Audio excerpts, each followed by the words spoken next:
Doneane joining us now. How are you doing today? Good. Good to have you. Now today we're talking about something that probably affects a lot of people, and you may not really realize what you're eating. We talk often, of course, Doneane, and you're helping us with nutrition. We talk about the fatty things and things that are bad calorie-wise. Right. But there's a lot more that comes from our food that we absolutely. may realize. Right. And I was watching the 9 o'clock newscast last night, and there was a segment on the For Your Health portion where they talked about kind of a non-traditional way to treat inflammation and pain, and that's acupuncture.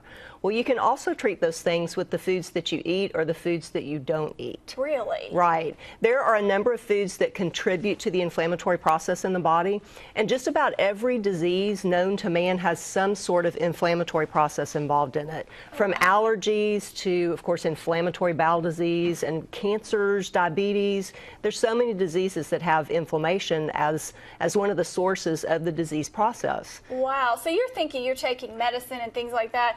Oh, that's all I can do is just keep taking the medicine. That's not right. it. And that's such the wrong attitude, because our food really needs to be our medicine. What we do eat and what we don't eat really contributes to how we feel and what's going on in our bodies. Absolutely. So there's a number of foods that you should stay away from. If you have allergies, asthma, any kind of chronic condition that also includes inflammation, you want to stay away from dairy. And you want to stay away from processed foods, especially processed meats and things that come in a can or a box or a bag. The sodium content in all of those processed foods really contribute to the inflammatory process. Oh, wow. So it's the sodium that's aggravating? Right, right. Okay. And in dairy, people that are sensitive to casein protein, that can cause inflammation in the body. So if you have arthritis, asthma, allergies, you want to stay away from those things. Okay. But then there's things that you can add to your diet if you don't eat these things already that actually fight the inflammatory process and also help in pain management. And they're things that you may have in your spice cabinet or things that you may have in your produce drawer in your refrigerator right now. Things like onions, garlic, ginger, turmeric. That's the spice that makes curry yellow. Turmeric is? Turmeric. Okay. Cayenne pepper. If you like hot stuff, cayenne pepper, and all of the different peppers like banana peppers, the mild peppers, even bell peppers, but then of course the hot ones like jalapenos and habaneros. They have a substance in it called capsaicin that is a natural anti-inflammatory. So if you suffer from arthritis, start popping banana peppers. Really? Right.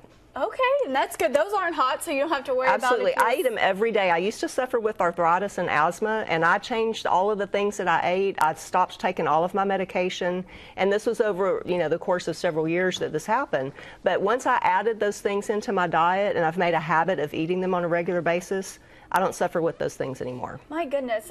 So you really notice the difference in kind of that buildup of what those nutrients are doing. Absolutely. And if I get off of it, or if I eat things, like if I eat dairy, I'm gonna have problems with asthma. I'm gonna have joint issues when I wake up in the morning. So yeah, you really notice a difference when you start to take those things away. If you add them back in, your body kind of reacts to it. Okay, so maybe you can kind of just make a list of these things and try introducing things like that? Sure. I mean, if it's things that you've never had before, like if you've never eaten ginger or if you've never cooked with turmeric and you're not sure what it tastes like, kind of try it out. I'm going to post some links to a couple of really helpful websites. There's a pyramid of anti-inflammatory foods, kind of like the food pyramid that we've all seen before.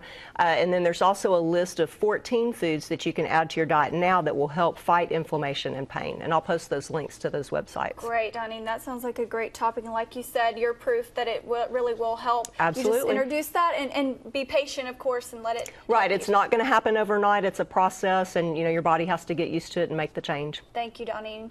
Stay with us. We'll be right back.